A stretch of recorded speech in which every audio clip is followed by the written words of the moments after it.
Welcome to the Black Laser Reads, a series of audiobooks from the public domain. From Beyond by H.P. Lovecraft.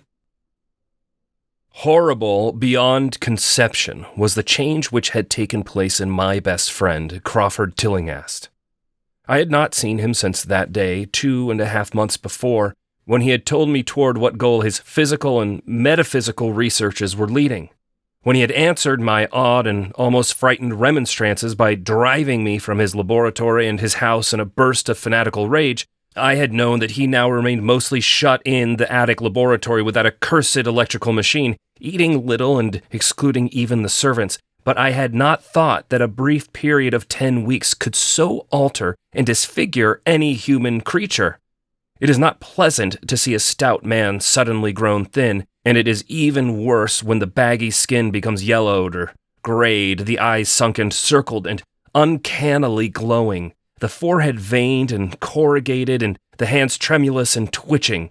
And if added to this there be a repellent unkemptness, a wild disorder of dress, a bushiness of dark hair white at the roots, and an unchecked growth of white beard on a face once clean-shaven, the cumulative effect is quite shocking. But such was the aspect of Crawford Tillinghast on the night his half-coherent message brought me to his door after my weeks of exile. Such was the specter that trembled as it admitted me, candle in hand, and glanced furtively over its shoulder as if fearful of unseen things in the ancient lonely house set back from Benevolent Street. That Crawford Tillinghast should ever have studied science and philosophy was a mistake. These things should be left to the frigid and impersonal investigator, for they offer two equally tragic alternatives to the man of feeling and action: despair if he fail in his quest, and terrors unutterable and unimaginable if he succeed. Tillinghast had once been the prey of failure, solitary and melancholy. But now I knew, with nauseating fears of my own, that he was the prey of success. I had indeed warned him 10 weeks before, when he burst forth with his tale of what he felt himself about to discover. He had been flushed and excited then, talking in a high and unnatural though always pedantic voice. "What do we know," he had said, "of the world and the universe about us?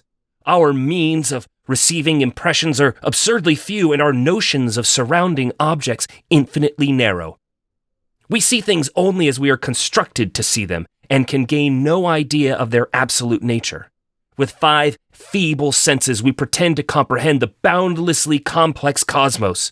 Yet other beings with a wider, stronger, or different range of senses might not only see very differently the things we see, but might see and study whole worlds of matter, energy, and life which lie close at hand, yet can never be detected with the senses we have. I have always believed that such strange, inaccessible worlds exist at our very elbows, and now I believe I have found a way to break down the barriers. I am not joking. Within 24 hours, that machine near the table will generate waves acting on unrecognized sense organs that exist in us as atrophied or rudimentary vestiges. Those waves will open up to us many vistas unknown to man, and several unknown to anything we consider organic life.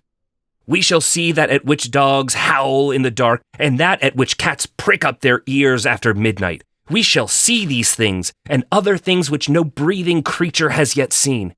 We shall overleap time, space, and dimensions, without bodily motion, peer to the bottom of creation." When Tillinghast said these things, I remonstrated, for I knew him well enough to be frightened rather than amused. But he was a fanatic, and drove me from the house. Now, he was no less a fanatic, but his desire to speak had conquered his resentment, and he had written me imperatively in a hand I could scarcely recognize. As I entered the abode of the friend so suddenly metamorphosed to a shivering gargoyle, I became infected with the terror which seemed stalking in all the shadows. The words and beliefs expressed 10 weeks before seemed bodied forth in the darkness beyond the small circle of candlelight, and I sickened at the hollow, altered voice of my host. I wished the servants were about, and did not like it when he said they had all left 3 days previously. It seems strange that old Gregory, at least, should desert his master without telling as tried a friend as I. It was he who had given me all the information I had of Tillinghast after I was repulsed in rage. Yet I soon subordinated all my fears to my growing curiosity and fascination. Just what Crawford Tillinghast now wished of me, I could only guess, but that he had come to some stupendous secret or discovery to impart, I could not doubt. Before I had protested at his unnatural pryings into the unthinkable. Now that he had evidently succeeded to some degree, I almost shared his spirit, terrible though the cost of victory appeared. Up through the dark emptiness of the house, I followed the bobbing candle in the hand of this shaking parody of a man. The electricity seemed to be turned off, and when I asked my guide, he said it was for a definite reason. "It would be too much. I would not dare," he continued to mutter. I especially noted his new habit of muttering, for it was not like him to talk to himself. We entered the laboratory in the attic, and I observed that detestable electrical machine, glowing with a sickly, sinister, violet luminosity. It was connected with a powerful chemical battery, but seemed to be receiving no current, for I recalled that in its experimental stage it had sputtered and purred when in action. In reply to my question, Tillinghast mumbled that this permanent glow was not electrical in any sense that I could understand. He now seated me near the machine, so that it was on my right, and turned a switch somewhere below the crowning cluster of glass bulbs. The usual sputtering began, turned to a whine, and terminated in a drone so soft as to suggest a return to silence. Meanwhile, the luminosity increased, waned again, then assumed a pale outre color or blend of colors which I could neither place nor describe. Tillinghast had been watching me, and noted my puzzled expression. "Do you know what that is?" he whispered. "That is ultraviolet." He chuckled oddly at my surprise. "You thought ultraviolet was invisible, and so it is, but you can see that and many other invisible things now.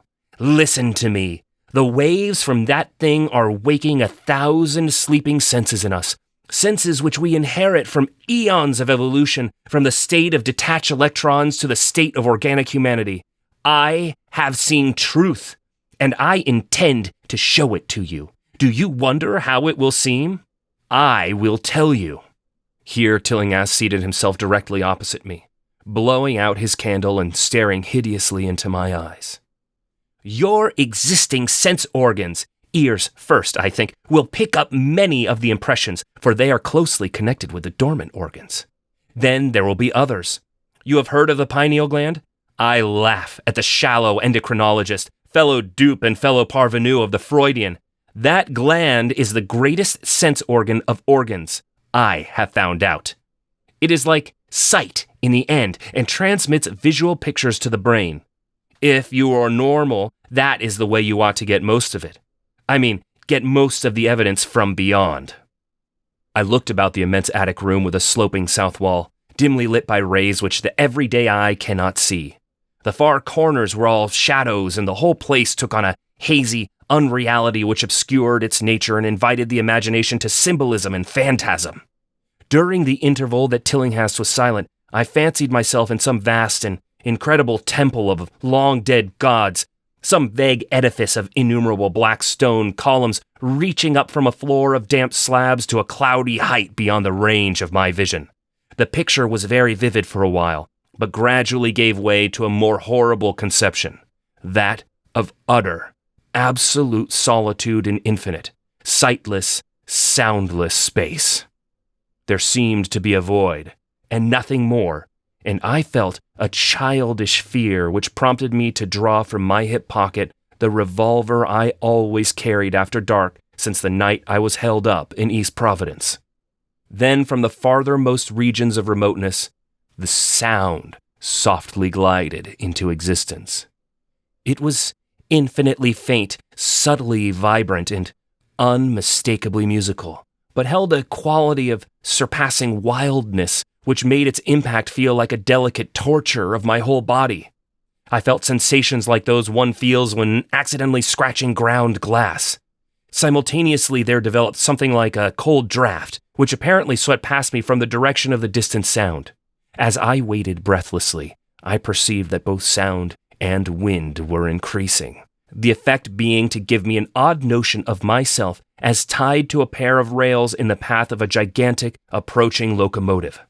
I began to speak to Tillinghast, and as I did so all the unusual impressions abruptly vanished. I saw only the man, the glowing machine, and the dim apartment. Tillinghast was grinning repulsively at the revolver which I had almost unconsciously drawn, but from his expression, I was sure he had seen and heard as much as I, if not a great deal more. I whispered what I had experienced, and he bade me remain as quiet and receptive as possible. "Don't move," he cautioned, "for in these rays we are able to be seen as well as to see. I told you the servants left, but I didn't tell you how. It was that thick-witted housekeeper. She turned on the lights downstairs after I had warned her not to, and the wires picked up sympathetic vibrations. It must have been frightful. I could hear the screams up here in spite of all I was seeing and hearing from another direction. And later, it was rather awful to find those empty heaps of clothes around the house. Mrs. Updike's clothes were close to the front hall switch. That's how I know she did it. It got them all, but so long as we don't move, we're fairly safe. Remember, we're dealing with a hideous world in which we are practically helpless. Keep still!" The combined shock of the revelation and of the abrupt command gave me a kind of paralysis, and in my terror my mind again opened to the impressions coming from what Tillinghast called beyond. I was now in a vortex of sound and motion, with confused pictures before my eyes. I saw the blurred outlines of the room, but from some point in space there seemed to be pouring a seething column of unrecognizable shapes or clouds, penetrating the solid roof at a point ahead and to the right of me. Then I glimpsed the temple-like effect again, but this time the pillars reached up into an aerial ocean of light, which sent me down one blinding beam along the path of the cloudy column I had seen before. After that, the scene was almost wholly kaleidoscopic, and in the jumble of sights, sounds, and unidentified sense impressions, I felt that I was about to dissolve or in some way lose the solid form. One definite flash I shall always remember. I seemed for an instant to behold a patch of strange night sky filled with shining, revolving spheres, and as it receded I saw that the glowing suns formed a constellation or galaxy of settled shape, this shape being the distorted face of Crawford Tillinghast. At another time, I felt huge, animate things brushing past me and occasionally walking or drifting through my supposedly solid body, and thought I saw Tillinghast look at them as though his better-trained senses could catch them visually. I recalled what he had said of the pineal gland, and wondered what he saw with his preternatural eye. Suddenly, I myself became possessed of a kind of augmented sight. Over and above the luminous and shadowy chaos arose a picture which, though vague, held the elements of consistency and permanence. It was indeed somewhat familiar, for the unusual part was superimposed upon the usual terrestrial scene much as a cinema view may be thrown upon the painted curtain of a theater. I saw the attic laboratory, the electrical machine, and the unsightly form of Tillinghast opposite me.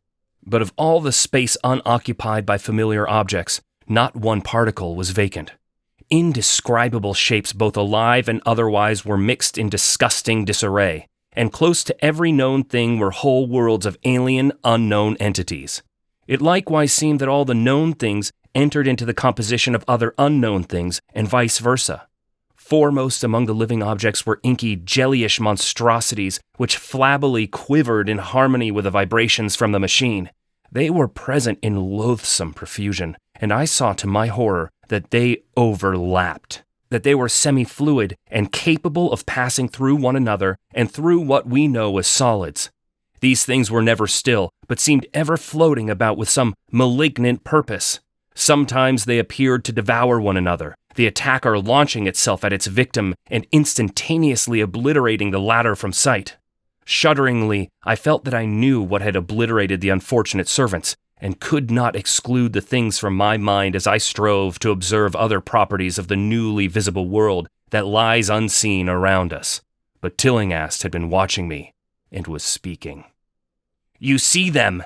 You see them! You see the things that float and flop about you and through you every moment of your life? You see the creatures that form what men call the pure air and the blue sky?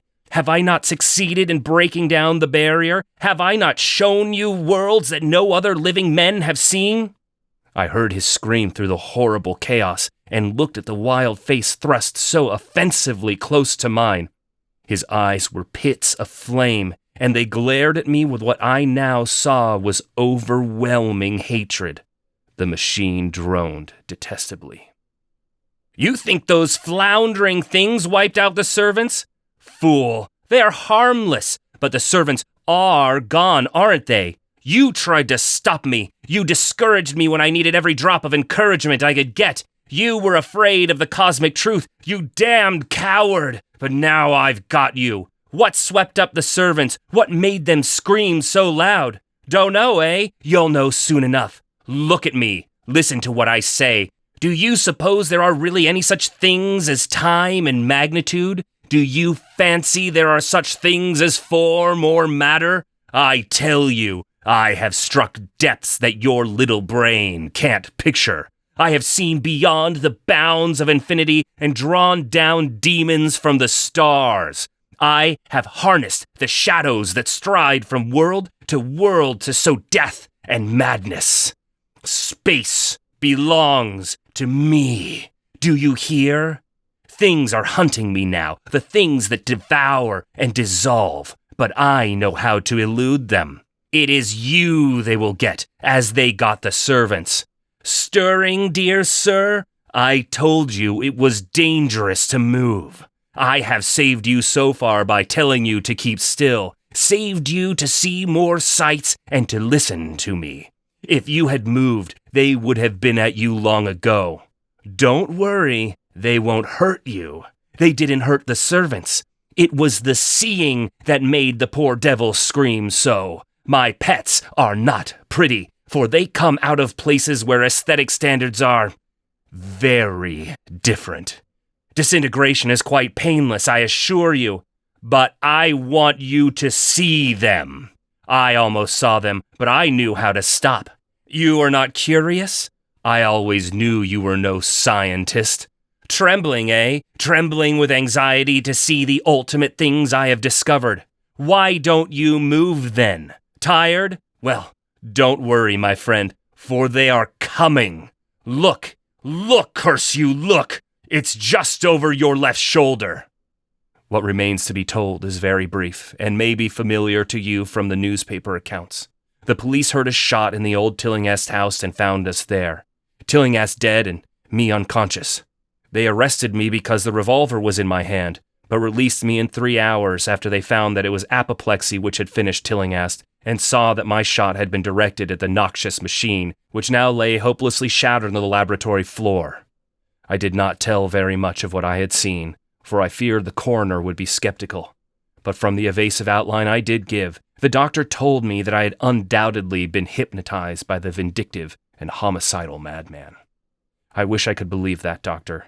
It would help my shaky nerves if I could dismiss what I now have to think of the air and the sky about and above me. I never feel alone or comfortable, and a hideous sense of pursuit sometimes comes chillingly on me when I am weary. What prevents me from believing the doctor is this one simple fact, that the police never found the bodies of those servants whom they say Crawford Tillinghast murdered.